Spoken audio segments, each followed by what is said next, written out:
How'd you assess Doe's outing? It was good. I mean, again, pitch count was a little bit of a factor. And then we played the situation, which I think was the right thing to do. Sometimes it goes your way. Sometimes it doesn't. I think tonight it did. Last week it didn't. But still looking forward to that outing where we push, the limit on the pitch count with him a little bit. But to me, the starter's job is, I've said this a million times, but starter's job is to come out of the game and give us a chance to win.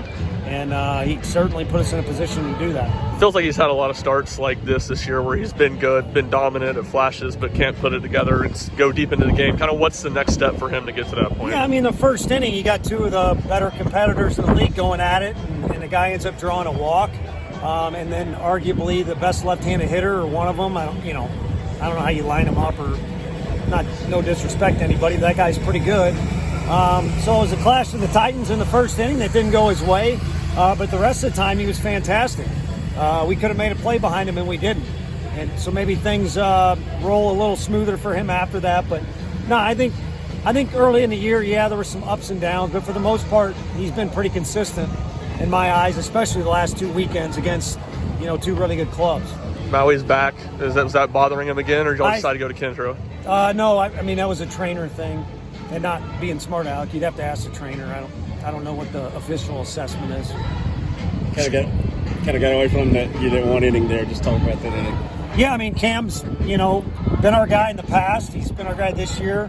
Led us to victory on the road last time we were on the road, and I don't think they can brag about, hammering him all over the park, but he certainly, shot himself in the foot a little bit with the hit by pitch deal, and we try something there because, hey, when it's not going well, you can't just sit still. I mean, you want to try stuff, and I think we've probably been guilty of, just not executing in general. That's pretty obvious if you're watching in person or on TV, but also a little guilty of, because not executing, trying a little too hard, and when you try hard, you die hard.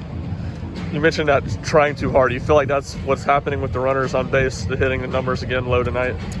Yeah, I mean, more off-speed pitches from their guys and some of our guys out front.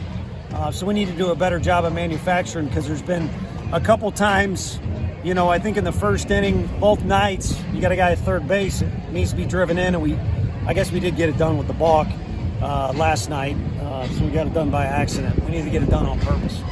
Do you know he'll be pitching tomorrow? Yeah, Beam will pitch tomorrow, and Burns is obviously available out of the pen.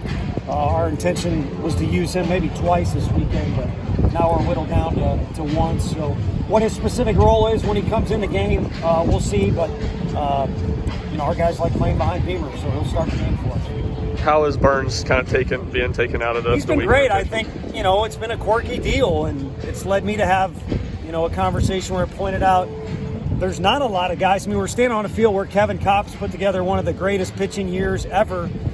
He didn't do that 3 straight years, and I love the guy, but he didn't do it 3 straight years. There's very few guys that have put together 3 great years in college, whether it be hitting or pitching. And he was great last year. I think he's going to be really good next year, probably great. And he's still got a chance to make it a good year this year, if not great. It's just been kind of quirky how it's gone. So I think a little reset is good for everybody. In his case in particular, he'll have good stuff, he'll have a fresh arm, and you always know he's going to compete. Will Halverson be available tomorrow? Yeah, he came, and he's a guy that always wants the ball, and maybe we've been caught being a little too conservative with our arms, because he probably could have went tonight, but we had Cam in there, and he's a guy, because of his leadership and his years here, and also his ability to get out of jams like he did with that deal with the bases loaded. We rode, but probably did a little too long. I know he was a little sore. So it'll mean a loaded bullpen tomorrow, or however you want to phrase it. I always see something new in a baseball game. Dickey on the third pitch, 2 consecutive nights has hit a home run. That's just kind of nuts. Yeah, I mean, you will not show up to the ballpark. It could just be a scrimmage, and not see something unique that you have not seen before if you're observing. And the kid really enjoys playing, and it's fun having guys with a little bit of spunk to them, and bounce around and really enjoy playing. And again, back to the mistake thing. If you make a mistake, but you're playing a game that way, I think we can all sleep well at night, or at least decent enough.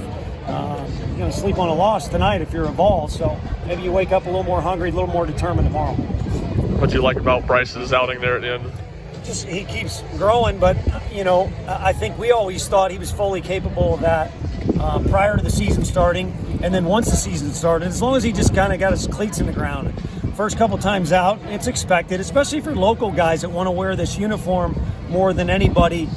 They tend to put a little extra pressure on themselves. So once he got his breath under him and, again, his cleats in the ground a few times, he's been super consistent for us.